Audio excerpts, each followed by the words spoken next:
اچھا، یعنی سب سے پہلے تو آپ یہ بات ذہن نشین کر لیجئے کہ شرط الحدیث المقبول، اس میں جو بنیادی چیزیں ضروری ہوتی ہیں: عدالت الراوی، ضبط الراوی، اتصال السند، اور السلامۃ من الشذوذ والعلہ. اور اس کے بعد مراحل دراست الاسناد، اس میں سب سے پہلے التحقق من حال روات الاسناد، اور اس سے مراد عدالت اور ضبط ہے. اور دوسرا التحقق من اتصال السند، اور تیسرا اور آخری التحقق من سلامت الحدیث من الشذوذ والعلہ. تو جو کل ہم نے سلسلہ شروع کیا تھا اس میں یہ ساری بنیادی چیزیں آپ نے ملحوظ رکھی بھی ہوں گی اور آئندہ بھی رکھنی ہیں. مثال کے طور پہ ہم نے جو عبداللہ الصنابحی سے آغاز کیا تھا، اور عبداللہ الصنابحی کے بارے میں آپ نے جو اسماء و رجال کی کتب ہیں، یعنی ان میں موضوع کے اعتبار سے فرق آتا ہے، لیکن بنیادی طور پہ وہ ساری اسماء و رجال کی کتابیں ہی شمار ہوتی ہیں. وہ خواہ معرفت الصحابہ سے متعلقہ ہو یا کوئی کسی اور عنوان کے ساتھ ہمارے سامنے آئے. تو اس کے بعد جو راوی تھے عطا بن یسار تھے، اور اس کے بعد زیاد بن اسلم، اور اس کے بعد حفص بن میسرہ، اور اس کے بعد سوید، اور پھر امام ابن ماجہ رحمہ اللہ. تو یہ آپ نے اس سند کا ایک دراسہ کیا. اور دراسہ کس طرح کیا آپ نے؟ اسماء و رجال کی کتابوں سے ان کے حالات کو جانچا، پرکھا، تلاش کیا. اور پھر یہ تو بڑی عام سی بات ہے کہ یا تو اس میں آپ کو توثیق ملے گی یا اس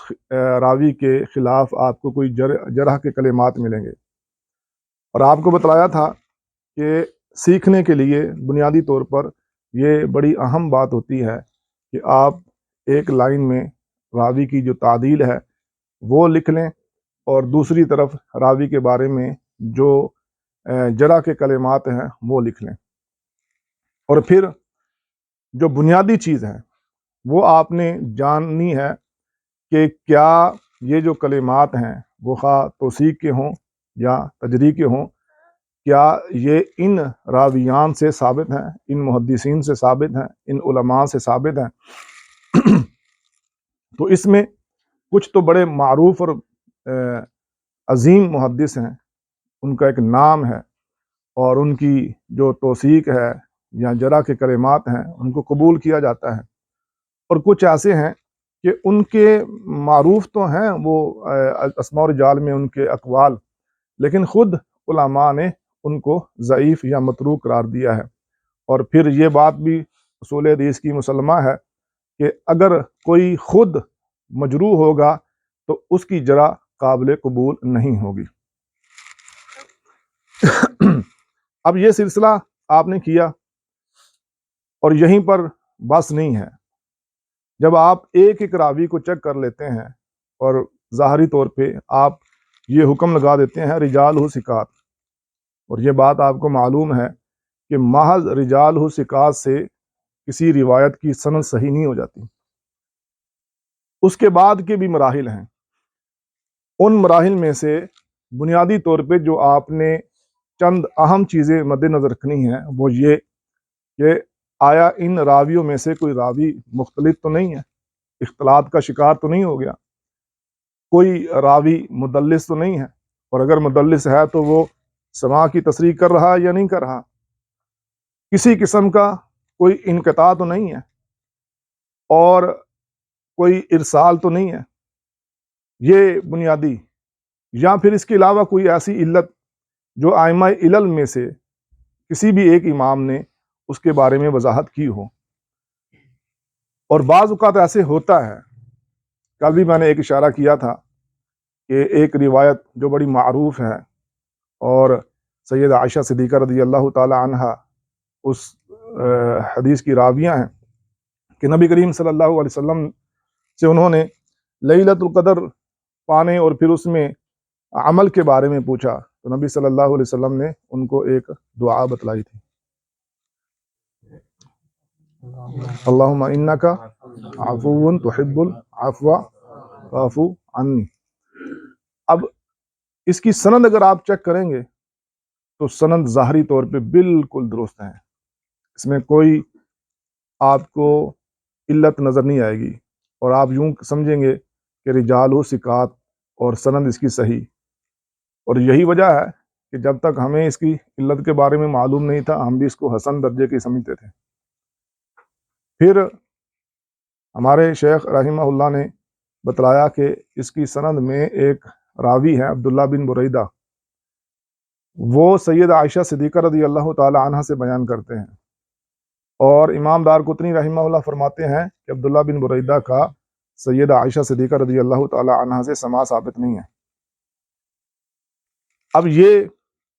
اگر آپ اس پہ تھوڑا سا غور کریں گے تو ایک خاص قسم کی جرح ہے، اور آپ کو جو ارسال خفی ہے وہ بھی اس سے اندازہ ہو سکتا ہے کہ ارسال خفی کتنا ایک دقیق علم ہے کہ عام طور پہ انسان اس سے غافل ہو سکتا ہے۔ یہ میں کیوں کہہ رہا ہوں؟ کیونکہ معاصرت اور پھر علاقہ، یعنی سیدہ عائشہ صدیقہ رضی اللہ تعالی عنہ مدینہ میں تھی، اور جس دور میں سیدہ عائشہ صدیقہ رضی اللہ تعالی عنہ مدینہ میں تھی یہ عبداللہ بن بریدہ بھی اس دور میں مدینہ میں رہے ہیں، تو معاصرت کے اعتبار سے دیکھا جائے اور پھر امکان اللقاء وہ بھی ممکن ہے، ان ساری چیزوں کو مد نظر رکھا جائے تو ایسا ہی معلوم ہوتا ہے کہ یہ راوی سید عائشہ صدیقہ رضی اللہ تعالی عنہ سے روایت کرنے میں درست ہیں۔ لیکن امام دارقطنی رحمہ اللہ نے کہا کہ عبداللہ بن بریدہ نے سید عائشہ سے نہیں سنا، اور ان کی تائید جو ہے امام بہقی رحمہ اللہ نے بھی کر دی، اور امام نسائی رحمہ اللہ نے ان کی روایت کو مرسل قرار دیا۔ اب امام نسائی رحمہ اللہ بھی علل میں اپنا ایک نام رکھتے ہیں، اور بعض لوگوں نے کہا کہ امام مسلم رحمہ اللہ کا یہ کہنا ہے اور بڑا ان کا معروف قول ہے کہ معاصرت پر اکتفا کیا جائے گا، اگر معاصرت ہے تو پھر وہ اس مسئلے میں نہیں پڑھا جائے گا کہ سماع ثابت ہے یا نہیں ثابت۔ تو ہم نے صحیح مسلم میں دیکھا کہ عبداللہ بن بریدہ رحمہ اللہ کی کتنی احادیث ہیں، میرے علم میں شاید 5 احادیث وہ آئیں جو عبداللہ بن بریدہ ان ابیہ ان عائشہ سے بیان کرتے ہیں۔ تو یہ بھی ایک اشارہ ہے کہ امام مسلم رحمہ اللہ باوجود کہ معاصرت کو حجت مانتے ہیں اور اس تکلف میں اس کے بعد نہیں پڑھتے، لیکن یہ اشارہ اس بات کی وضاحت کرتا ہے کہ امام مسلم رحمہ اللہ بھی اس چیز کو تسلیم کرتے تھے کہ عبداللہ بن بریدہ ان ابیہ ان عائشہ والی روایت ہی صحیح ترین روایت ہے۔ اگر عبداللہ بن بریدہ ڈائریکٹ ان عائشہ روایت کریں گے تو وہ روایت مقبول نہیں ہوگی۔ تو اس چیز کو ارسال کہا جاتا ہے، اور تدلیس اور ارسال میں تھوڑا سا فرق ہے۔ بیسیکلی تو یہ سب اتصال و سند کی ضد میں سب چیزیں آتی ہیں، انقطاع بھی، تدلیس بھی، ارسال بھی یعنی جب سند متصل ہوگی تو یہ سب چیزیں خارج ہو جائیں گی، اور اگر یہ ان میں سے کوئی ایک چیز بھی ہوگی تو اس کو اتصال و سند تسلیم نہیں کیا جائے گا۔ تدلیس میں یہ ہوتا ہے کہ کوئی راوی اپنے اس استاد سے وہ روایت بیان کرتا ہے جو اس نے نہیں سنی، جبکہ اس نے ملاقات بھی کی ہوتی ہے اور اس سے اس کا سماع بھی ثابت ہوتا ہے، لیکن خاص جو وہ روایت بیان کر رہا ہے اس میں اس نے نہیں سنا ہوتا، اس وجہ سے ہم ایسے راوی کی روایت کو جو مدلس قرار پاتا ہے اور عن سے روایت کرتا ہے اس کی روایت کو ہم ضعیف کی کیٹیگری میں شمار کرتے ہیں اور اس کو صحیح تسلیم نہیں کرتے۔ اور ارسال میں یہ مسئلہ ہوتا ہے کہ معاصرت امکان اللقاء، یعنی امکان کی حد تک یہ سارے معاملات ہوتے ہیں، لیکن وہ راوی جس سے روایت کر رہا ہوتا ہے اس سے نہ تو اس کا سماع ثابت ہوتا ہے نہ ہی اس سے اس کی ملاقات ہوتی ہے، یعنی لیکن آثار ایسے ہوتے ہیں جس کی وجہ سے انسان کو تھوڑی سی غلط فہمی بھی ہوتی ہے، اور وہ بعض اوقات اس میں یوں سمجھے کہ معاصرت اور یہ سارے معاملات جب دیکھتا ہے تو وہ یہ تساہل کا شکار ہو جاتا ہے اور کہہ دیتا ہے کہ ہاں یہ روایت صحیح ہے۔ آثار کی بنیاد پر، جو آثار نظر آ رہے ہوتے ہیں اس کی بنیاد پر وہ کہہ دیتا ہے یہ روایت صحیح ہے، لیکن حقیقت میں ایسا ہوتا ہے معاصرت کے باوجود بھی نہ تو ملاقات ثابت ہوتی ہے نہ ہی اس سے سماع ثابت ہوتا ہے، اور اس بنیاد پر یہ روایت ضعیف قرار پاتی ہے۔ تو اس لیے اکثر علماء یہی کہتے ہیں کہ جو ارسال خفی ہے یہ بڑا دقیق اور باریک علم ہے، اس میں انسان کو بہت زیادہ محتاط ہونا پڑے گا، اور یہی وجہ ہے کہ بعض جو علماء تھے وہ مرسل خفی میں اور تدلیس میں اتنا فرق بھی نہیں کرتے تھے، تو لیکن فرق بہر صورت ہے، تو فرق کر کے ہم اپنی جو ساری سند ہے اس میں دیکھیں گے کہ جب ہم نے رجالہ ثقات سارے رجال ثقہ پا لیے تو اس کے بعد ہم دیکھیں گے کہ اس میں تدلیس کی علت تو نہیں ہے، اس میں کوئی ارسال کی علت تو نہیں ہے، کوئی انقطاع تو نہیں ہے، روایت معلق تو نہیں ہے، یا جو آخر پہ ہمارا آخری راوی ہے وہ صحابی ہے یا نہیں ہے، یعنی اس میں جو اختلاف کل ہم نے حل کیا ہے، تو یہ سارے معاملات اپنے سامنے رکھیں گے تو پھر آپ اس کے بعد اس قابل ہوں گے کہ آپ روایت پر حکم لگا سکیں گے کہ روایت صحیح ہے یا ضعیف ہے۔ اب اس میں آپ کو یہ علم لازمی ہونا چاہیے کہ مختلط کسے کہتے ہیں، اختلاط کسے کہتے ہیں، اور کون سے راوی اختلاط میں معروف ہیں۔ یہی وجہ ہے کہ ہم چاہتے ہیں کہ آپ کو وہ ازبر ہو جائیں تاکہ آپ جو ہی سند میں دیکھیں تو آپ کو دو راوی کم از کم اتنے زیادہ، اور تیسرا اگر یہ بھی کر لیں تو یعنی جو عام طور پہ ارسال کرنے والے راوی ہیں تو پھر آپ کو وہاں پر مزید احتیاط ہو جائے گی۔ جیسے کل ہماری ایک بات بھی ہوئی تھی کہ یہ راوی پر کوئی علت تو نہیں ہوتی، اس کی وجہ سے اس کی عدالت متاثر نہیں ہوتی، لیکن یہ ہے کہ جو محقق روایت کرنے اس کی تحقیق کرنے والا ہوتا ہے اس کے لیے وہ جب یہ ایسے الفاظ پڑھتا ہے جو اس کی توثیق کے ساتھ الفاظ ایسے ملتے ہیں ارسال وغیرہ کے، تو وہ تھوڑا محتاط ہو جاتا ہے کہ اب میں نے یہاں پر مزید گہرائی کے ساتھ تحقیق کرنی ہے تاکہ کوئی کسی قسم کی غلط فہمی یا مجھ سے کوئی بات اوجھل نہ رہ جائے۔ تو پھر اس کا نتیجہ یہ ہوتا ہے انشاءاللہ کہ بندہ کسی قسم کی، ویسے تو انسان ہے، کوتاہی ہو سکتی ہے، سہو ہو سکتا ہے، لیکن حتی الامکان وہ اپنی پوری کوشش کرتا ہے، محنت کرتا ہے، اور پھر وہ ایک حکم لگا دیتا ہے کہ میرے نزدیک یہ روایت سند کے اعتبار سے ضعیف ہے یا میرے نزدیک سند کے اعتبار سے یہ روایت صحیح ہے۔ اسی طرح آپ نے یعنی جب کسی راوی کے بارے میں تحقیق کرنی ہے تو اس میں آپ نے راویوں کی جو اوپر جرح ہے یا راویوں کے اوپر جو توثیق کے کلمات ہیں ان کو بھی مد نظر رکھنا ہے، اس کی وجہ سے بھی آپ راوی پر حکم لگائیں گے۔ مثال کے طور پہ کسی راوی کے بارے میں تکرار کے ساتھ کہا جاتا ہے ثقۃ ثقۃ، کسی راوی کے بارے میں یہ کہا جاتا ہے کہ یہ راوی ثقہ ہے اور متقن ہے، اور کسی کے بارے میں یہ کہا جاتا ہے کہ یہ صدوق ہے، یا کسی کے بارے میں لا باس بھی، یا ایسے کلمات کہے جاتے ہیں، تو اسی طرح جوں جوں وہ توثیق کے کلمات نیچے آتے چلے جائیں گے ان کا جو درجہ ثقاہت ہے وہ بھی متاثر ہوتا جائے گا۔ سکاتن سکاتن یا سکاتن متقن، ایسے الفاظ سے ایسے راوی کی جو روایت ہوگی وہ صحیح ہوگی. اور جب صدوق وغیرہ کے الفاظ استعمال کیے جائیں گے تو ایسے راوی کی روایت صحیح کے درجے سے گر کر حسن کے درجے پر آ جائے گی. اور پھر ایسی جرح شروع ہو جائے گی جیسے ضعیف. اگر تو جرح مفسر ہو، اور جرح مفسر میں یہ چیز ہوتی ہے کہ اس کے ساتھ وضاحت بھی کر دی جاتی ہے. مثال کے طور پہ ایک محدث کسی راوی کے بارے میں کہتا ہے ضعیف. اب ضعیف یہ جرح ہے، لیکن اگر ساتھ وہ یہ کہہ دیتا ہے یاہم کثیر، کہ یہ وہم کے اندر بھی مبتلا تھا بہت زیادہ، تو یہ اس کی جرح مفسر ہو گئی. اب کوئی محدث کسی راوی کو کہتا ہے فاسق. اب یہ فاسق یہ مجمل جرح ہے، لیکن اگر ساتھ وہ اس کی وضاحت کر دیتا ہے کہ سارق یہ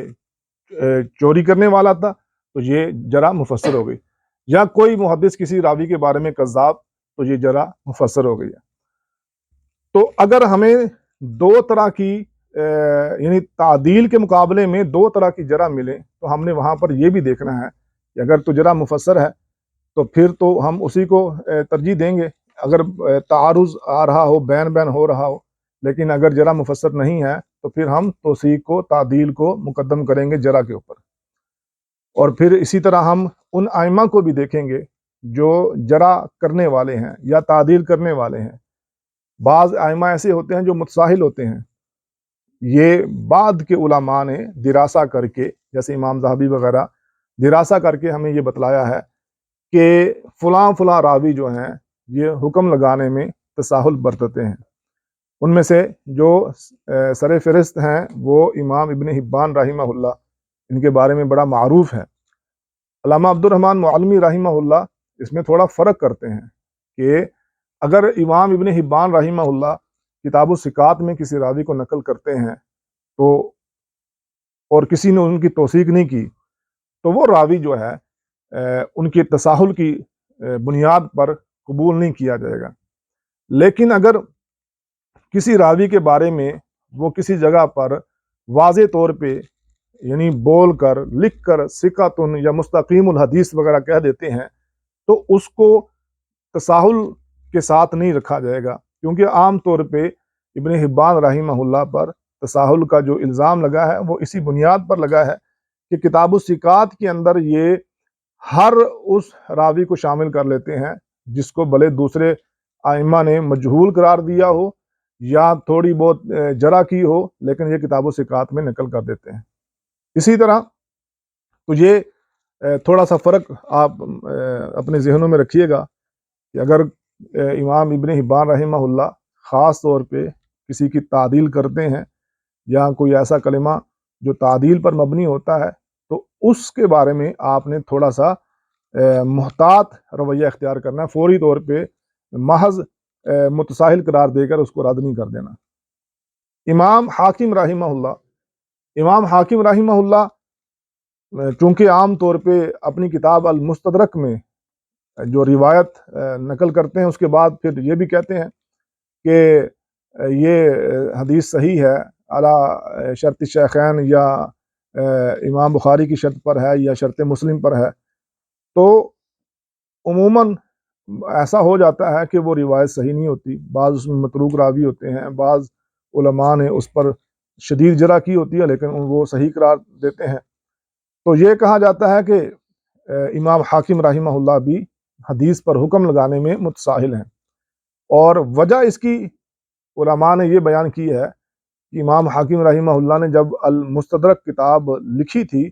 تو اس وقت ان کو دوبارہ موقع نہیں ملا مراجعت کا، کہ اگر وہ مراجعت کرتے ممکن ہے جتنے یہ اس میں اوہام پیدا ہوئے ہیں یا اس میں کچھ ایسی اخطاء آئی ہیں تو وہ نہ آتی. تو اب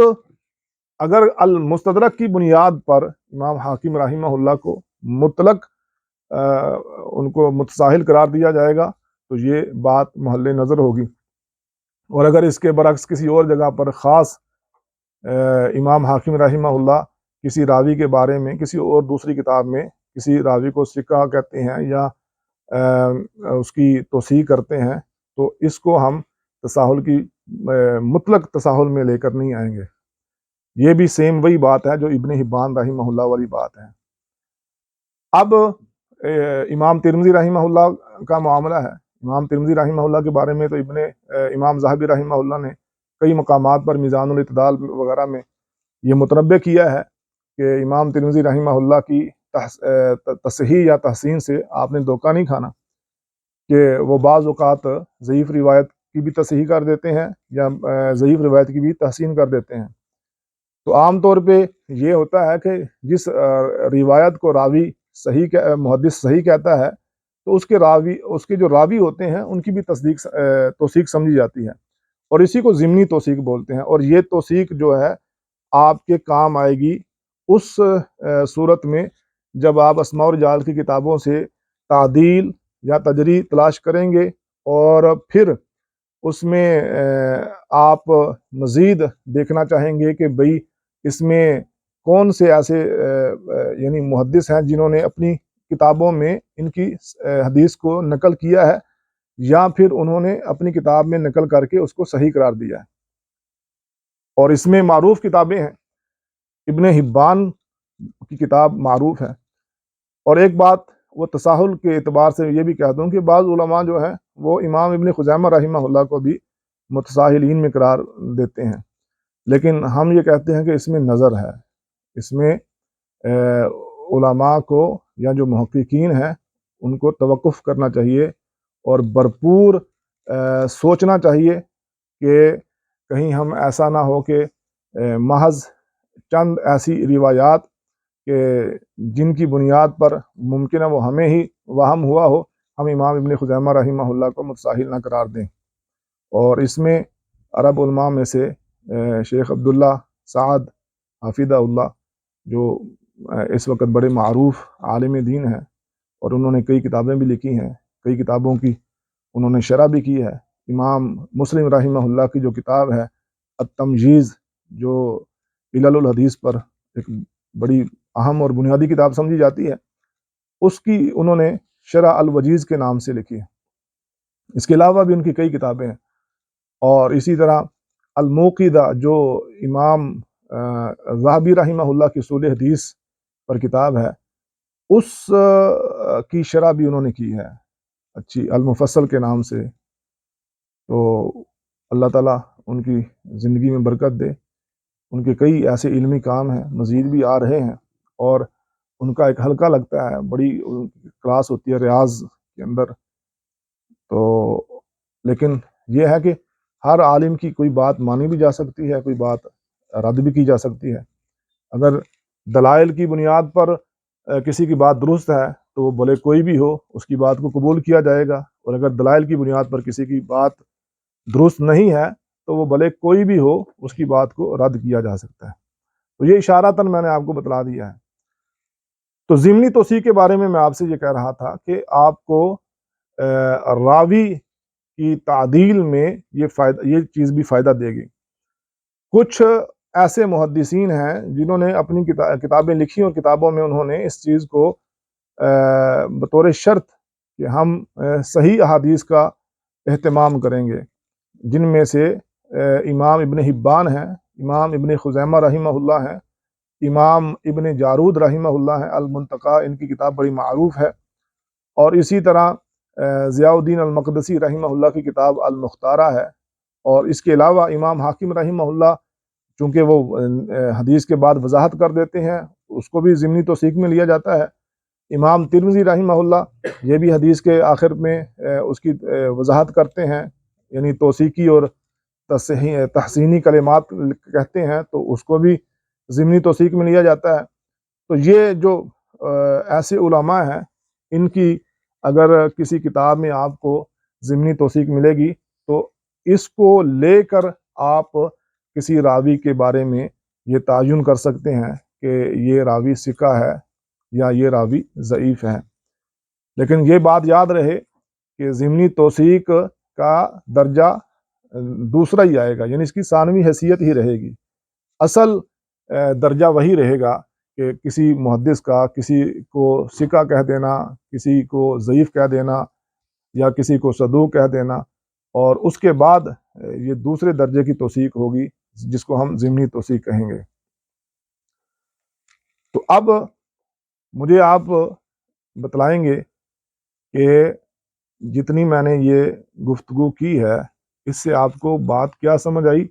اور اس کے پیش نظر جو ہماری یہ روایت ہے اس پر آپ کیا حکم لگائیں گے؟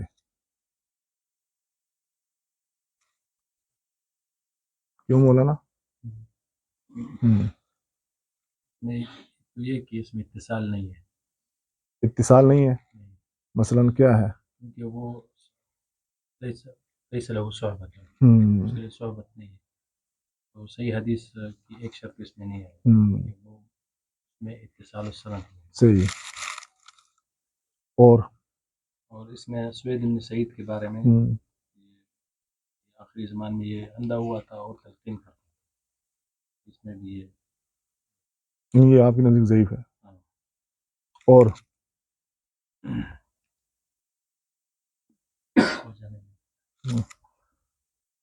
کوئی ضعیف ہے، مطابق۔ اچھا، آپ ماشاءاللہ ساتھ ساتھ اصول حدیث بھی پڑھ رہے ہیں، تو مطابعت اور شاہد کے بارے میں بھی کچھ جانتے ہیں آپ؟ روزات ہو جائے دورے میں نہیں پڑھا۔ ہاں جی، چلیں میں آپ کو بتاتا ہوں۔ یعنی اس کی ایک مثال کے طور پہ میں آپ کو سمجھاتا ہوں، تو پھر آپ کو انشاءاللہ وہ سمجھ آ جائے گی۔ اور ہماری کل بات بھی ہوئی تھی اس بارے میں کہ کسی راوی پر اعتراض ہوتا ہے، وہ راوی ضعیف ہے یا اس پر اختلاط کا الزام ہے، تدلیس کا الزام ہے، یا کوئی ایسا کہ جو اسباب طعن میں سے ہو اور اس کی وجہ سے وہ روایت کمزور ہو رہی ہو اور اس روایت کو ضعیف قرار دیا جا سکتا ہو یا دیا جا رہا ہو، تو اگر اس راوی کی جگہ پر کوئی دوسرا راوی آ جائے جو وجہ ضعف بن رہا ہے، اس کی جگہ پر کوئی دوسرا راوی آ جائے، جیسے مثال کے طور پہ حشیم کے بارے میں کہا جاتا ہے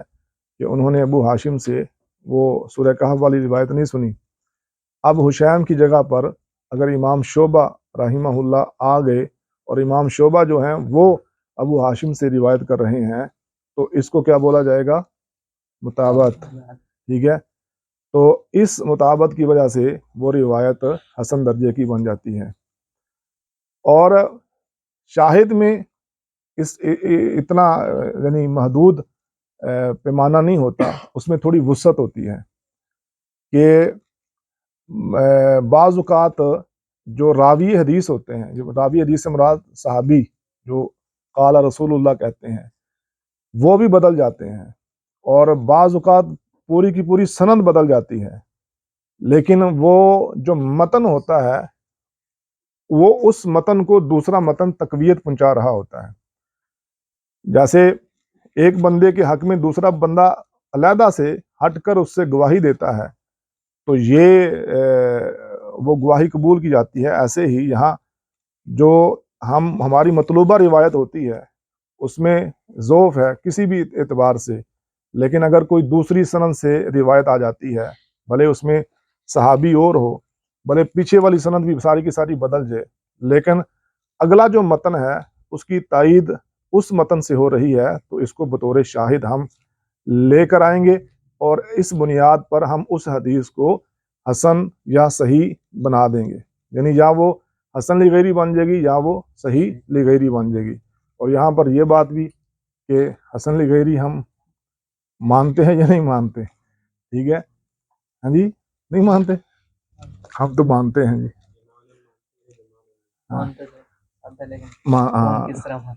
مسئلہ یہ ہے کہ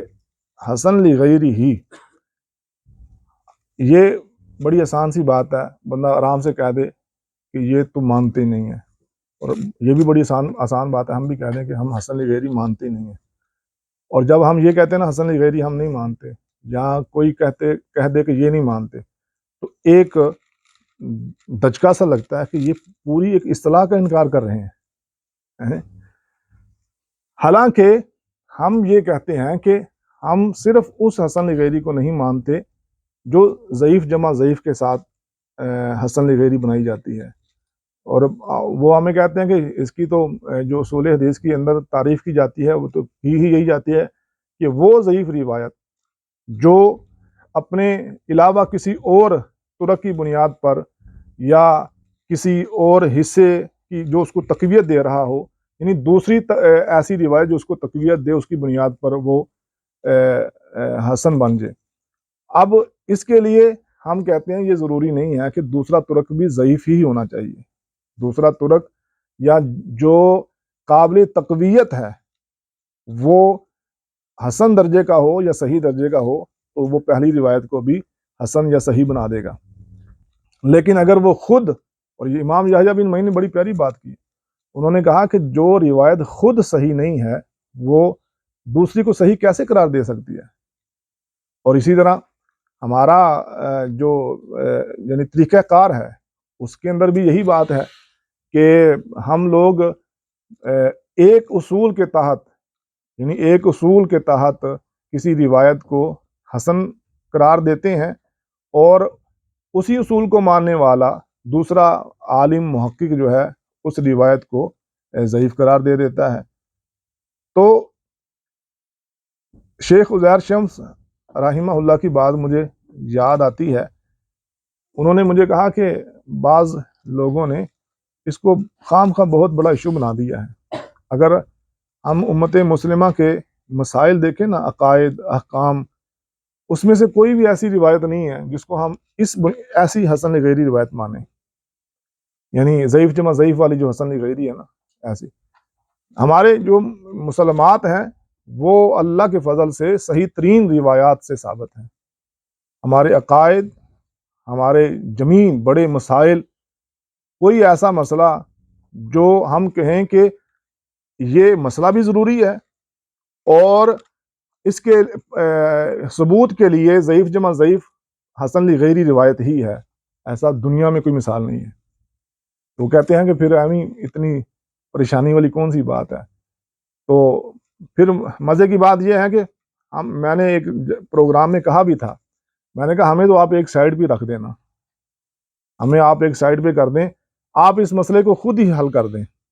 مثال کے طور پہ علامہ البانی رحمہ اللہ نے ایک یعنی بہت سی ایسی روایات جن کو حسن لغیری بنایا، اب ان کے جو ان سے فیض پانے والے ہیں یا ان کے طریقہ کار پہ چلنے والے ہیں اور ان کے شاگرد بھی ہیں اور وقت کے بہت بڑے محدث ہیں، ابو اسحاق الحوینی حفظہ اللہ، ان کے افادات پر مبنی ایک کتاب مرتب ہوئی ہے التریاق کے نام سے، وہ میرے پاس ہے۔ اس میں تقریباً 200 کے قریب وہ روایات جن کو علامہ البانی رحمہ اللہ نے حسن قرار دیا تھا، اور حسن اسی طرح قرار دیا تھا کہ دوسری روایات سے تقویت لے کر، ٹھیک ہے، تو انہوں نے وہ 200 کے قریب جو احادیث ہیں ان کو ضعیف قرار دے دیا۔ اب وہ بھی اس اصول کو مانتے ہیں اور علامہ البانی بھی اس کے یعنی بڑے علم بردار تھے، لیکن آپس میں اختلاف اور شدید اختلاف۔ اسی طرح ہمارے بر صغیر پاک و ہند میں دیکھ لیجئے، علامہ البانی رحمہ اللہ یعنی وہ یہ شب برات والی جو روایات ہیں ان کو ان میں سے بعض روایات کو اسی طرح حسن قرار دیتے ہیں، لیکن بر صغیر پاک و ہند کے ہمارے جتنے اہل الحدیث علماء ہیں ان میں سے کوئی بھی اس کو حسن قرار نہیں دیتا، اور اس میں وہ واضح طور پہ کہتے ہیں کہ علامہ البانی رحمہ اللہ کو اس میں وہم ہوا ہے یا خطا ہوئی ہے۔ اور علامہ البانی رحمہ اللہ اسی سلسلے کے طور پر آگے جاتے ہوئے جو روایت ہے عدم رفع الیدین والی، اس کو بھی حسن لغیری بناتے ہیں، لیکن ہمارے بر صغیر پاک و ہند کے علماء اس کو حسن لغیری نہیں بناتے۔ اور پھر خود سے انہوں نے اپنی طرف سے یہ بات کہی کہ صحیح حدیث کے مقابلے میں کوئی ایسی روایت آئے گی تو وہ حسن نہیں بنے گی۔ حالانکہ اصول تو یہی ہے کہ جب وہ حسن لغیری بن گئی، بعد میں پھر آپ کہیں کہ حسن تو ہے لیکن شاذ ہے، کیونکہ اس کے راویوں نے اپنے سے اوسع کی مخالفت کی ہے۔ تو کہتے ہیں چونکہ دوسری احادیث سے ثابت ہے رفع الیدین، لہذا یہ جو آپ ضعیف جمع ضعیف حسن لغیری بناتے ہیں تو یہ ضعیف جمع ضعیف حسن لغیری نہیں بنے گی، بلکہ ہر روایت کو وہ ہر راوی پر اعتراض، یعنی عبداللہ بن مسعود رضی اللہ تعالیٰ عنہ والی جو روایت ہے اس پر بھی اعتراض کیا جاتا ہے، دوسری یزید بن ابی زیاد پر بھی اعتراض کیا جاتا ہے، اسی طرح الکوفی وغیرہ، ان سب پر اعتراض کر کر کے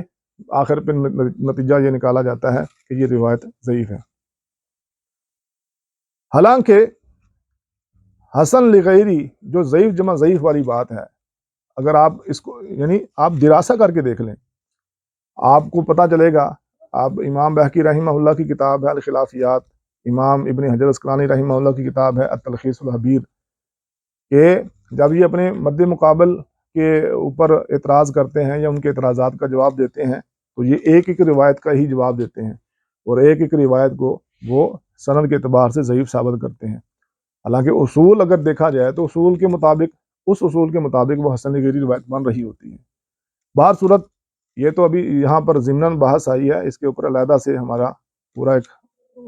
لیکچر ہوگا اور اس پر آپ کے سوالات بھی ہوں گے، ابھی بھی اگر آپ سوالات کر سکتے ہیں تو کر لیں۔ تو ہم ایسی حسن لغیری قبول کرتے ہیں اور اس کو حسن لغیری مانتے ہیں جو کسی مضبوط طرق کی بنیاد پر ایسی حدیث جو واقعتاً تقویت دینے کے قابل ہو، امام یحییٰ بن معین رحمہ اللہ کے قول کے مطابق، تو ہم اس سے تقویت لیتے ہیں اور اس بنیاد پر اس حدیث کو حسن لغیری مانتے ہیں۔ تو اس اعتبار سے اگر دیکھا جائے تو یہ حدیث بھی صحیح یا حسن لغیری بنتی ہے جو ہماری ہے، اور وجہ کیا ہے کہ مطابقت اور شواہد وغیرہ کی بنیاد پر یہ حدیث حسن لغیری یا صحیح بنتی ہے۔ یہی وجہ ہے کہ شیخ زبیر علیزئی رحمہ اللہ نے اس حدیث کو صحیح قرار دیا ہے۔ بات سمجھ آئی آپ کو؟ جی جیسے بھی شاہد میں متن ابھی تو بدل ہوگا نا، متن اعتبار سے وہی متن کی نا، اس کی ملتجی اگر تو تھوڑا بہت 19-20 کا فرق ہو تو کوئی حرج نہیں ہے، لیکن کوئی ایسے الفاظ نہیں آنے چاہیے جو اس پہلی متن کو منکر بنا دیں یا خود اس میں کوئی نکارت پائی جائے کہ یعنی کوئی ایسا اضافہ نہ ہو جس پر محدثین نے کلام کیا ہو۔ یہ تھوڑا بہت الفاظ تو بدلتے ہی ہیں، اور تھوڑا بہت جو پہلی روایت کے خلاف نہ ہو تو پھر وہ کوئی حرج نہیں ہے، لیکن اگر کوئی ایسے کلمات اس میں آ جائیں جو پہلی روایت کے خلاف بنتے ہیں تو پھر بہتر یہی ہے کہ اس کو علیحدہ سے بیان کیا جائے اور اس کو علیحدہ سے بیان کر دیا جائے، یعنی یغنی عنہ والا کلیہ قاعدہ استعمال کر لیا جائے۔ اور یہ بہترین ہے کہ اگر کوئی روایت جو ہے وہ کمی کوتاہی یا الفاظ میں تھوڑا زیادہ فرق آ جائے تو ایک روایت جو آپ کی مطلوبہ ہے اس کو سند کے اعتبار سے ضعیف قرار دے دیں، اور جو آپ بطور شاہد یا بطور حجت پیش کرنا چاہتے ہیں اس کو کہہ دیں کہ فلاں روایت جو ہے وہ اس روایت سے ہمیں بے پرواہ کر دیتی ہے۔ ٹھیک ہے جی؟ ایک روایت میں 3-4 راوی ہوتے ہیں، تو ایک کے بارے میں کہتے ہیں کہ ثقہ، دوسرے کے بارے میں کہتے ہیں کہ صدوق، اور تیسرے کے بارے میں کہتے ہیں لا بأس بہ۔ تو یہ تینوں مختلف صفات والا ہے، تو کیسے حکم لگا؟ جی بالکل، ایسے جو ہیں محدثین کی جماعت اور مختلف حکم لگاتے ہیں، تو اس میں ہم دیکھیں گے جو زیادہ جو معتبر علماء ہیں، جو علل کے ماہر ہیں یا جلیل القدر محدثین میں شامل ہوتے ہیں یا جرح و تعدیل کے بڑے امام ہیں، تو ان کی توثیق کی بنیاد پر ہم اس کو جو ثقہ قرار دے دیں گے۔ اور اگر ملتے جلتے اقوال ہیں اور مثال کے طور پہ ایک بڑا محدث ثقہ کہہ رہا ہے، اس سے بڑا محدث صدوق کہہ رہا ہے، تو پھر ہم یہی سمجھیں گے کہ جہاں اس میں ثقاہت پائی جاتی ہے وہاں اس میں کوئی نہ کوئی ایسا مسئلہ بھی پایا جاتا ہے کہ اس کو تھوڑا سا اس کے درجے کو نیچے گرا دیا گیا ہے، تو پھر ہم اس کو حسن الحدیث راوی قرار دیں گے۔ ٹھیک ہے، یعنی ثقہ بعض علماء کے نزدیک ثقہ ہے، بعض کے نزدیک وہ صدوق درجے کا ہے، تو پھر آپ نے سارے اقوال اکٹھے کر کے پھر فیصلہ کرنا ہے کہ آیا یہ ثقہ بنتا ہے یا صدوق بنتا ہے، کیونکہ اقوال کچھ ثابت ہوں گے کچھ ثابت نہیں ہوں گے، کچھ علماء جو ماہر ہوں گے ان کے ہوں گے، کچھ متاخر ہوں گے۔ اب یہی آپ دیکھ رہے ہیں نا کہ ایک راوی کو امام احمد بن حنبل ثقہ کہتے ہیں، یا علی بن مدینی یا یحییٰ بن معین ثقہ کہتے ہیں، اور حافظ بن حجر اس کو صدوق کہتے ہیں. تو ہم امام علی بن مدینی رحمہ اللہ یا امام احمد بن حنبل یا یحییٰ بن معین وغیرہ ان کی توثیق کے مطابق اس کو صحیح الحدیث قرار دیں گے. کا سوال یہ تھا کہ ایک ہی سند ہے،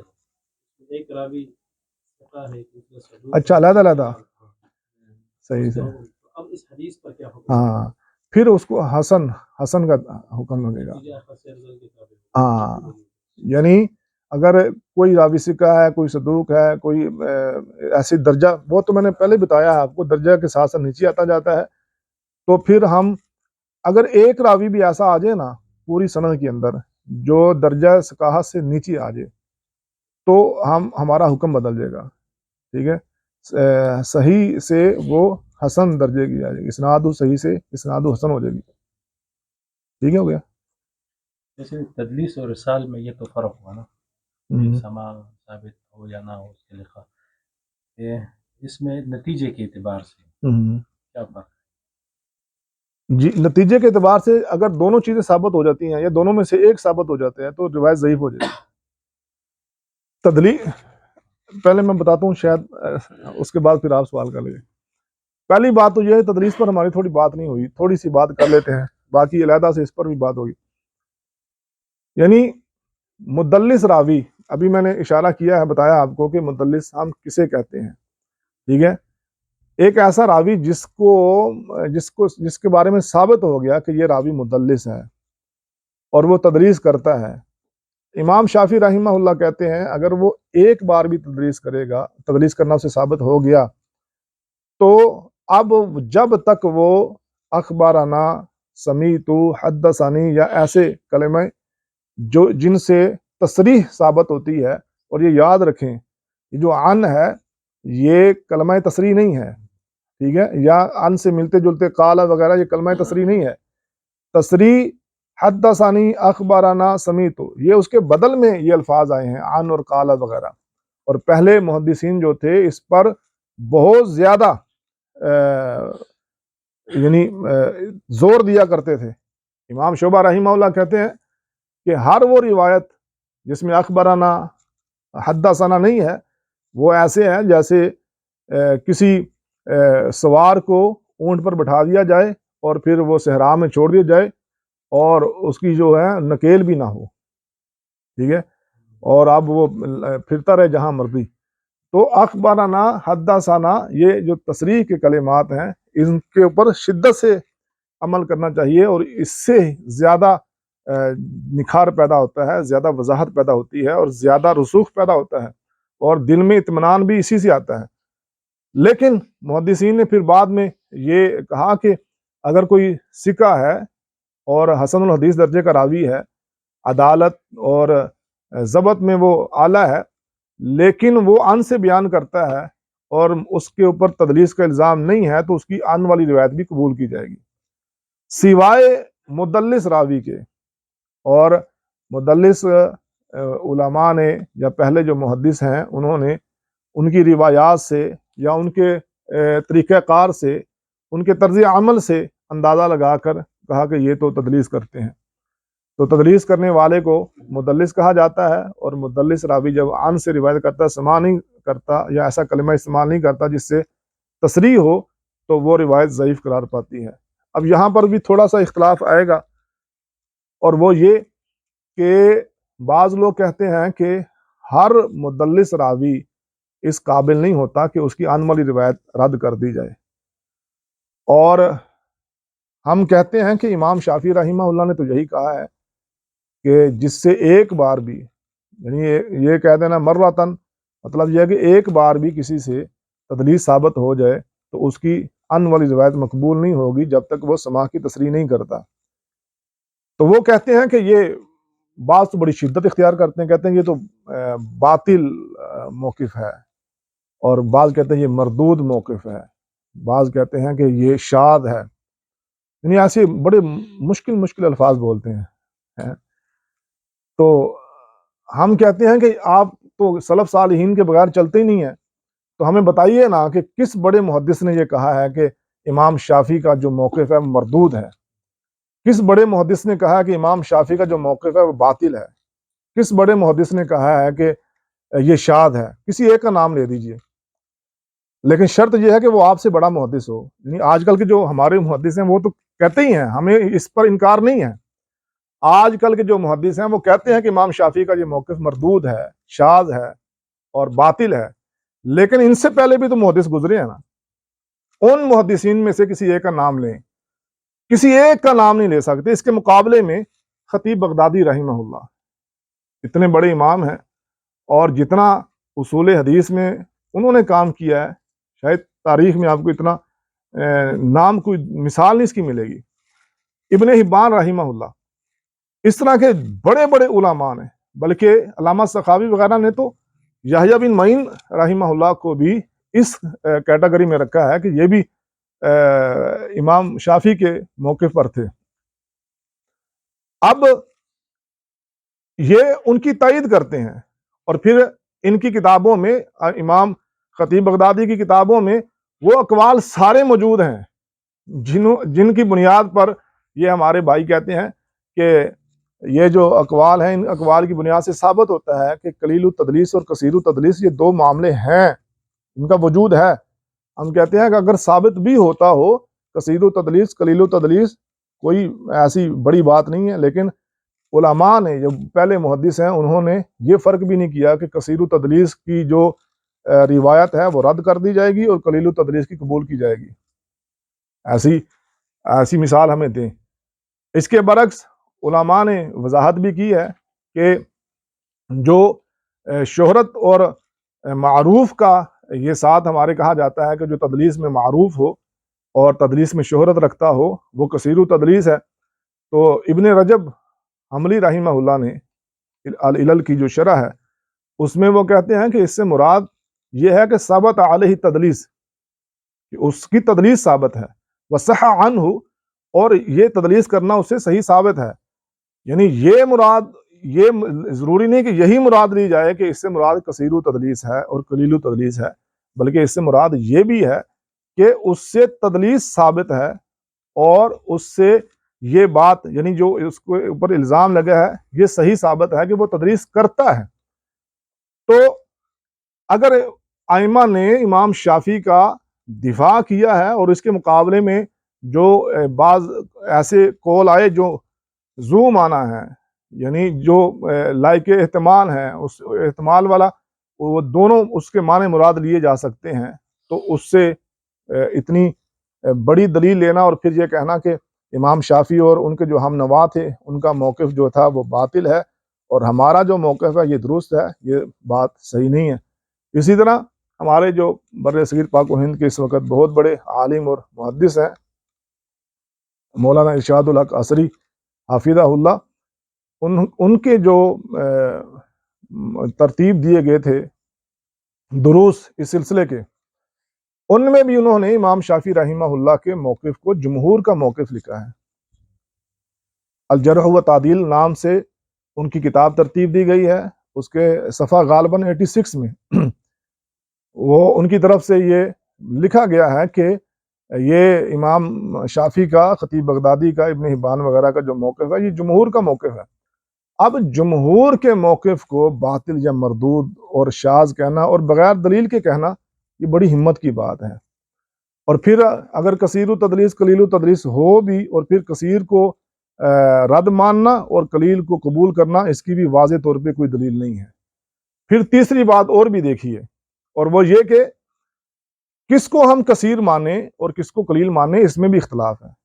خود حافظ ابن حجر عسقلانی رحمہ اللہ ایک ہی راوی کو کثیر بھی مانتے ہیں قلیل بھی مانتے ہیں ابن جریج کے بارے میں، اور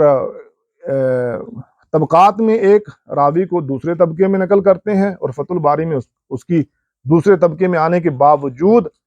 اس کی تدلیس کو قبول بھی کرتے ہیں۔ یعنی پہلی بات تو یہ ہے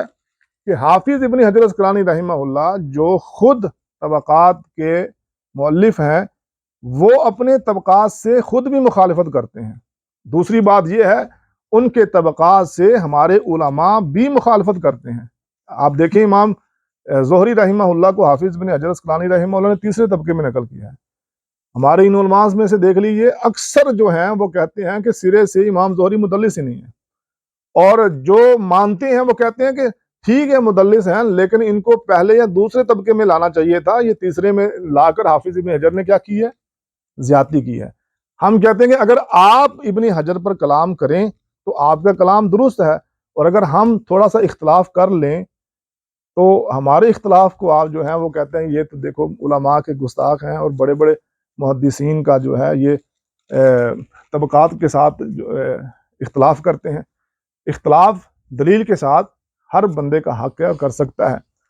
اور محدث محب اللہ شاہ راشدی رحمہ اللہ رحمۃ واسعہ وہ یہ اپنے مقالات میں لکھا انہوں نے، اور کہتے ہیں کہ عجیب بات ہے، حافظ ابن حجر رحمہ اللہ اعمش کو دوسرے طبقے میں بھی لاتے ہیں اور پھر اس پر جو ہے وہ جرح بھی کرتے ہیں، اس کی یعنی آنے والی روایت کو جو ہے وہ رد بھی کرتے ہیں، یعنی خود ہمارے علماء جو ہیں ان پر تعجب کا اظہار بھی کرتے رہے ہیں۔ تو اب کس کو ہم کثیر مانیں گے، کس کو قلیل، اس پر بھی اختلاف ہے۔ اب ابو عامر الدانی جو ہیں وہ تیسرے طبقے میں سفیان الثوری کو لے کر آئے ہیں، حافظ ابن حجر دوسرے طبقے میں لے کر آئے ہیں، اور وہ پہلے کے ہیں، یہ بعد کے ہیں۔ اب ہم ان دونوں میں سے کس کی بات کو تسلیم کریں؟ یہ بھی ایک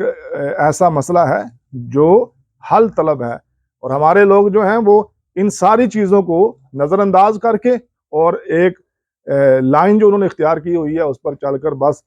اپنے مد مقابل کو مردود قرار دینا اور اپنی ہی بات کو حرف آخر سمجھ لینا۔ ہم اللہ کے فضل سے، پہلے شاید ہمارے سے بھی کوئی بھول چک ہوتی ہو، لیکن ہم اب اللہ کے فضل سے پورا شرح صدر اور پوری وسعت رکھتے ہیں، اور ہم کہتے ہیں کہ اگر آپ کسی چیز کو رد کرنا چاہتے ہیں تو اس کے اسلوب اور ایک طریقے کے مطابق رد کیجیے۔ آپ ایسا کیوں لوگوں میں باور کراتے ہیں کہ تدلیس کے آنا کو رد کرنے والے سب سے پہلے جو تھے وہ شیخ زبیر علی زئی رحمہ اللہ تھے؟ آپ لوگوں کو یہ کیوں باور کراتے ہیں کہ حسن لغیری کا یہ جو طریقہ ہے اس سے پہلے کبھی تھا ہی نہیں، یہ واحد شیخ زبیر علی زئی رحمہ اللہ تھے؟ اگر ہم آپ سے پوچھتے ہیں کہ شیخ زبیر علی زئی رحمہ اللہ پہلے تھے یا امام شافعی پہلے تھے، ٹھیک ہے، تو اب لوگوں کو یہ کہنا کہ بس یہ جو تھے شیخ زبیر انہوں نے یہ عام کی، یہ بات عام اگر کیا ہے تو انہوں نے محدثین کا طریقہ عام کیا ہے، انہوں نے جمہور محدثین کا طریقہ عام کیا ہے۔ اب اگر آپ کسی ایک کو راجح قرار دیتے ہیں، یہاں پر زیادہ سے زیادہ راجح اور مرجوح کی بات ہے، باطل مردود کے فتوے اتنے لگانا یہ انصاف کے قریب ہے ہی نہیں۔ آپ ہم کہہ دیتے ہیں، مان لیتے ہیں کہ آپ اس کو سمجھتے ہیں کہ بھئی آپ کے نزدیک یہ راجح ہے، لیکن ہم کہتے ہیں ہمارے نزدیک راجح یہ ہے جو سب سے زیادہ انصاف کے قریب اور احتیاط کے قریب ہے، وہ امام شافعی رحمہ اللہ کا موقف ہے، کہ اس میں انسان جو ہے نا وہ بہت سی بھول بڑیوں سے اور بہت سے تعارض سے بچ جاتا ہے، تضاد بیانی سے بچ جاتا ہے۔ کہ ہمارا ایک موقف ہوگا کہ جہاں بھی مدلس آئے گا ہم تلاش کریں گے، اگر سماع کی تصریح نہیں ملے گی تو ہم اس کی عن کی روایت رد کر دیں گے، اور اگر سماع کی تصریح ملے گی تو ہم اس کو قبول کریں گے، اور علماء نے یہ کام کیا ہے۔ بعض لوگ کہتے ہیں اسماعیل بن ابی اویس کو شیخ زبیر علی زئی رحمہ اللہ نے صرف ان کی عنعنہ کو رد کیا ہے، حالانکہ محدثین نے اسماعیل بن ابی اویس کے عنعنہ کو بھی رد کیا ہے، اور اس کے بھی میں آپ کو انشاءاللہ 7 دلائل دوں گا۔ تو بات میری سمجھ آئی آپ کو؟ یہی سوال تھا یا کوئی اور ہی تھا؟ یہ تو تدلیس کی ایک جز پر ہاں شیخ صاحب، میرے نتیجے کے اعتبار سے یعنی ایک ہے مدلس تدلیس اور دوسرا ارسال ہے، اس کا نتیجہ ہمیں روایت میں جی حکم اگر تو مدلس راوی ان سے روایت کرے اور سماع کی تصریح نہ ملے تو وہ روایت ضعیف ہوگی، ایک بات۔ اسی طرح اگر ارسال ہے اور وہ ارسال دور کرنے کا ہمارے پاس کوئی ذریعہ نہیں ہے تو مرسل روایت بھی ضعیف ہوگی۔ مرسل روایت جو ہے وہ ضعیف کی قسم میں سے آتی ہے، ٹھیک ہے جی، وہ بھی ہاں جی، ارسال خفی تو اس سے بھی زیادہ جو ہے نا وہ شدت والا ہے، وہ تو بالاولا ہی وہ ضعیف ہوگی۔ الرسالہ میں امام شافعی کہتے ہیں کہ مدلس کی روایت قبول نہیں کی جائے گی جب تک وہ نہ کرے، جی لیکن الرسالہ میں مدلسین سے روایت لا رہے ہیں۔ اصل میں اصول اور روایت یہ دو علیحدہ علیحدہ چیزیں ہیں. اس کو ہم خلط ملط کر کے یہ نہیں کہہ سکتے کہ بھئی جو ہے نا یہ اصول بدل گیا ہے. مثال کے طور پہ امام احمد بن حنبل کسی راوی کو ضعیف قرار دیتے ہیں، پھر اسی سے روایت کرتے ہیں، تو کیا خیال ہے وہ راوی اب ذوق سے باہر ہو گیا؟ یا کوئی راوی، کوئی محدث کسی پر کوئی جرح کرتا ہے، کسی قسم کی جرح کرتا ہے، پھر اس سے وہ روایت کرتا ہے، تو کیا خیال ہے کہ وہ یا پھر ان کے نزدیک ضعیف راوی سے روایت کرنا جائز ہو گیا، یا وہ ضعیف کی قسم سے جو ہے وہ باہر نکل گیا؟ تو اصول اصل جو اتفاق ہوتا ہے علماء کا وہ اصولوں پر ہوتا ہے. عام طور پر عملی جو معاملات ہیں وہ ان کو اصول میں نہیں لایا جاتا. اس سے اصول باطل نہیں ہوتا صحیح؟ اس سے اصول بالکل باطل نہیں ہوتا. یہ ایسے ہی ہے جیسے کوئی محدث جو ہے وہ ضعیف روایت کو بنیاد بنا کر فتویٰ دے دیتا ہے. فتویٰ دینا، اب وہ اس کے فتویٰ ظاہری بات ہے وہ لائق عمل ہی ہوتا ہے. اب کوئی بندہ کوئی یہ کہے کہ یہ روایت چونکہ انہوں نے فتویٰ دیا ہے تو یہ روایت ان کے نزدیک صحیح ہو گئی ہے، تو یہ بات درست نہیں ہے. اور اس کا رد مولانا ارشاد القصری حفظہ اللہ نے وہ جو ان کا رد کیا نا وہ اعلیٰ سنن میں، اس میں اس بات پر بڑا شاندار انہوں نے لکھا ہوا ہے. تو اصول ہی ہیں، اصولوں کو دوسرے، اور پھر یہ تو امام شافعی سے بھی پہلے کا یہ معروف تھا کہ امام شافعی نے تو ایک توجیہ کی ہے نا آ کر کہ جو مدلس ہوگا اور ثقہ ہوگا اس کا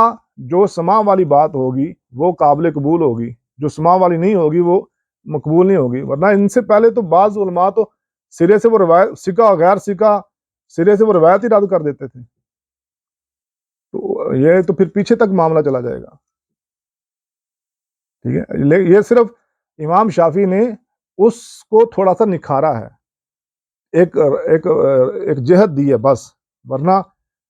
پہلے میں نے ابھی آپ کو بتایا کہ اخبارانہ حدثنا کے بغیر وہ اس چیز کو تسلیم کرنے کو تیار ہی نہیں تھے.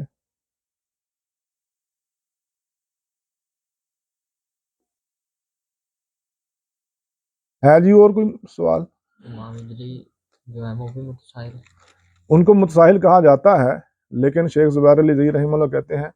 اور دیگر علماء بھی کہتے ہیں کہ امام اجلی کو متساہل قرار دینا درست نہیں ہے. بعض علماء یہ کہتے ہیں کہ وہ ابن حبان رحمہ اللہ کی کتاب الثقات سے متاثر ہو کے وہ ایسے راویوں کو کرتے تھے، لیکن یہ اس میں نظر ہی ہے. امام حاکم اور امام ابن حبان بتائیں وہ اگر کسی راوی کو ثقہ کہہ دیں تو وہاں تصاہل نہیں ہوگا. تصاہل نہیں ہوگا انشاءاللہ. تو اس سے اکیلے ابن حبان کی توثیق بھی قابل اعتماد ہوگی. جی اگر وہ یہی بات جنہوں نے کی ہے التنقیل کے اندر عبد الرحمن مولوی رحمہ اللہ نے، کہ اگر وہ کسی راوی کے بارے میں مستقیم الحدیث یا اس طرح کا واضح ثقہ کہہ دیتے ہیں تو کیونکہ ان کو متساہل کہا ہی کتاب الثقات کی بنیاد پر گیا ہے، اس کا دراسہ کر کے ہی ان کو تصاہل میں لایا گیا ہے. اور قلیل التدریس اور کثیر کا آپ نے بتایا تو ایک یہ ہے قلیل الوہم ایک راوی ربما یہ ہے یا قد یہ ہے، اور دوسرا کثیر الوہم. محدثین نے اس میں فرق کیا. بالکل فرق کیا ہے، اور ہم بھی یہی کہتے ہیں کہ وہاں جہاں جو کثیر الوہم ہے اگر تو شدت سے زیادہ اس کا وہم ہو تو وہ تو ویسے ہی ضعیف ہو جاتا ہے، وہ تو ضعیف کی کیٹیگری میں چلا جاتا ہے. اور وہم باقی صرف سمپل وہم کی بات تو وہم کس کو نہیں ہوتا، بڑے بڑے محدثین کو ہوتا ہے. اوہام و ثقات کے اوپر لوگوں نے کتابیں لکھ دی ہیں، ثقات کے اوہام جو ہیں. امام شعبہ جو امیر المومنین فی الحدیث ہیں ان سے بہت سے زیادہ وہم ہوئے ہیں. تو محض وہم کی بنیاد پر کسی کو رد نہیں کیا جاتا، جہاں وہم ثابت ہو جاتا ہے اس کو رد کیا جاتا ہے. اور پھر جو قلیل الوہم ہے جس کو تھوڑا وہم ہوتا ہے وہ یہ بتانا، جو محدث ہوتا ہے وہ یہ بتاتا ہے کہ یہ چونکہ وہم کا شکار ہو چکا ہے، اس کو وہم ہو سکتا ہے، تو جو محقق ہو جو اس سے روایت لے وہ تھوڑا محتاط ہو جائے تاکہ وہ دیکھے کہ کہیں اس کا کوئی وہم تو نہیں ہوا. یا جب کبھی ترجیح کی بات آ جائے تو پھر وہاں پہ آپ کو فائدہ دے دیتا ہے کہ ممکن ہے یہ تو وہم کرتا ہے تو اس کو وہم ہوا، اور دوسرا راوی وہم سے پاک ہے تو اس کی بات قابل قبول ہے۔ محض وہم کی بنیاد پر راوی کو رد نہیں کیا جاتا، یا محض ایک قلیل الوہم راوی ہے تو اس کی ہر روایت کو رد نہیں کیا جاتا۔ جو کثیر ہے وہ تو ویسے اس کی کثرت اوہام کی بنیاد پر اس کو تو ضعیف کی کیٹیگری میں بھی لیا جاتا ہے۔ اور پھر اگر کوئی ایسا راوی ہے جو اوہام کا شکار ہے، اس کا وہ جگہ جہاں پہ وہم واقع ہوا ہوتا ہے وہ دیکھا جاتا ہے۔ کیا ایسا ہر راوی کے بارے میں چیک کیا جاتا ہے وہ قلیل الوہم ہو یا کثیر ہو کہ بھئی یہاں اس کو وہم تو نہیں ہوا؟ نہیں، وہ یا تو ضعیف ہوگا یا پھر ثقہ صدوق ہوگا، اور اگر ثقہ صدوق ہوگا تو جہاں وہم ہوا ہوگا وہاں اس کو رد کیا جائے گا، ہر جگہ پہ نہیں کیا جائے گا۔ اور اگر کثیر ہوگا تو اکثر ایسے تو ہم نے دیکھا ہے کہ وہ تو ضعیف ہی ہو جاتے ہیں۔ یہ عبداللہ بن بريدہ کا عائشہ سے سماع والا مسئلہ ہے، ہاں جی، اس میں اگر کوئی امام مسلم والا موقع رکھتا ہے معاصرت کا، اس کے مطابق یہ روایت صحیح ہے۔ لیکن وہ ہم نے امام مسلم کی بات اسی لیے پیش کی تھی کہ امام مسلم رحمہ اللہ نے تو وضاحت کر دی ہے کہ اپنی صحیح مسلم میں جتنی روایتیں لے کر آئے ہیں ان سے ان ابی کے واسطے سے لے کر آئے ہیں، تو یہ ان کے نزدیک بھی یہی ثابت ہے کہ عبداللہ بن بريدہ کی ڈائریکٹ سید عائشہ سے کوئی روایت ثابت نہیں ہے۔ یعنی یہ ایک اشارہ ہے صحیح مسلم میں جتنی روایات بھی لے کر آئے ہیں عبداللہ بن بريدہ کی، وہ ان ابی کے واسطے سے لے کر آئے ہیں۔ تو اگر اس پہ یہ کہا جائے کہ اللہ یہ کہ کوئی محدث کے سماع کی نفی کر دے تو پھر معاصرت جو ہے وہ تو ظاہری بات ہے، معاصرت ایک عموم ہے، اور جو جرح خاص ہے وہ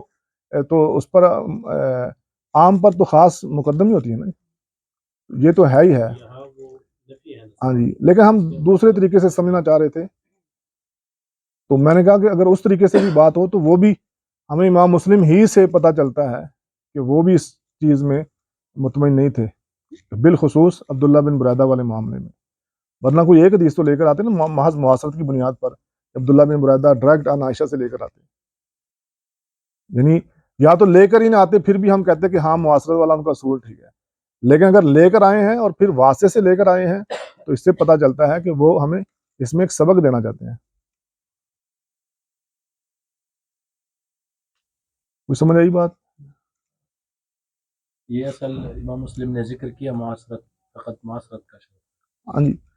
یہ کوئی غلط اصول نہیں ہے۔ اگر جیسے انہوں نے بتایا کہ اگر کوئی محدث وضاحت نہ کرے معاصرت کی بنیاد پر، یعنی امکان اللقاء ہو اور معاصرت ہو تو وہ روایت صحیح ہوگی، کوئی ایسی غلط بات نہیں ہے۔ لیکن اگر کوئی محدث وضاحت کر دیتا ہے کہ اس نے اس سے نہیں سنا، بلکہ مراسیل کے اندر تو ایسی مثال بھی موجود ہے، ملاقات ثابت ہونے کے باوجود بھی انہوں نے کہا کہ لم یسمع، انہوں نے نہیں سنا، تو وہ خاص یہ چیز جو ہے اس کو مقدم کیا جائے گا۔ بعض دفعہ ملاقات بھی ہو جاتی ہے، بعض دفعہ معاصرت بھی ہوتی ہے، سماع نہیں ہوتا، تو اس لیے معاصرت والا قاعدہ کلیہ جو امام مسلم کا ہے یہ مطلق غلط نہیں ہے، صحیح ہے، اور زیادہ جمہور اسی پر چلتے ہیں۔ امام بخاری کا اگرچہ موت پر جانا جاتا ہے، لیکن جمہور نے امام مسلم رحمہ اللہ کے معاملے کو اختیار کیا ہے۔ لیکن اگر کوئی امام خاص جرح کر دے گا تو پھر اس کو مد نظر رکھا جائے گا۔ جی، ایک راوی کے بارے میں یہ ذرا ہے کہ اسے یہ ہے یعنی اس کی جانب الخطا جانب الاصابہ کے مقابلے میں اب اس کی مطابقت آ جاتی ہے، اور وہ جو مطابقت ہے وہ بھی صحیح ہے، تو اب اس سائڈ پہ بھی ہمیں مطابقت مل گئی وہی متن، اور اس کا بھی یہ معاملہ ہے، تو یہ ارتقاء اس میں نہیں آئے گا صورت میں۔ یہی تو وہ بات ہے نا کہ یعنی آپ دیکھیں نا ایک ذوف سے دوسرے ذوف میں چلے گئے ہم، تو ایک ذوف جو ہے وہ دوسرے ذوف کو یعنی محض کثرت، ہمارے بھائی یہ کہتے ہیں نا کہ یعنی ایک راوی بیان کرتا ہے پھر دوسرا کرتا ہے تیسرا کرتا ہے، تو یہ محال ہے کہ ایک بات پر 3-4 اکٹھے ہو جائیں۔ حالانکہ ہم کہتے ہیں کہ بعض ایسی موضوع روایات بھی ہیں جن پر 3-4-5-6 بندے بھی اکٹھے ہو گئے ہیں، تو یعنی جس طرح ہم یہ کہتے ہیں کہ یہ محال ہے، پھر وہاں پر یہ بھی کہنا پڑے گا کہ جھوٹ پر 5 6 7 کا اکٹھا ہونا محال ہے. تو یہ ہمارا ایک اپنا ایک نظریہ ہے، اپنی ایک سوچ ہے کہ یہ محال ہے. جبکہ ایک یعنی یحییٰ بن معین رحمہ اللہ والی بات بڑی شاندار ہے کہ ایک ضعیف ہے، دوسری بھی ضعیف آ گئی ہے، تو یہ دونوں ضعیف مل کر ایک دوسرے کو صحیح نہیں کر سکتی. میرا کہنے کا مقصد یہ ہے کہ اس کی جو تاریخ میں کہا جاتا ہے کہ اس کی جو جانب الخطا ہے وہ ثابت کے مقابلے میں جو ہے وہ راجح ہے. تو یہ قرینہ بن سکتا ہے کہ جی اگر وہ بھی روایت یا ایک دو اور روایات مل جاتی ہیں تو ممکن ہے، یعنی اس کا یہ قرینہ بن سکتا ہے کہ جی اس کی جانب الاصابہ اس روایت میں، خاص روایت میں وہ راجح ہے. نہیں، وہ تو پھر اس خاص روایت کا ہم دراسہ کریں گے. اگر تو اس میں کوئی دیگر اوہام نہ ہو یا کوئی ایسی بات نہ ہو تو پھر اس میں یعنی کوئی ایسا قرینہ واضح نکل آئے تو پھر ہم اس پہ بعد میں پھر حکم لگائیں گے، کون سا اس پر حکم لگے گا. ہاں جی. حسن لغیرہ کے لیے قرآن کی اس آیت سے لم یکونا رجلین رجل وامرأتان وہی ہے. ہاں جی. ہاں جی، وہ اس کے بارے میں علامہ البانی رحمہ اللہ نہیں کہا تھا نا کہ شیخ مقبل نے کہا تھا کہ بھئی یہ اس میں علامہ البانی رحمہ اللہ پہلے بندے ہیں جنہوں نے اس سے یہ استدلال کیا ہے، یعنی انہوں نے بھی اس چیز کو پسند نہیں کیا.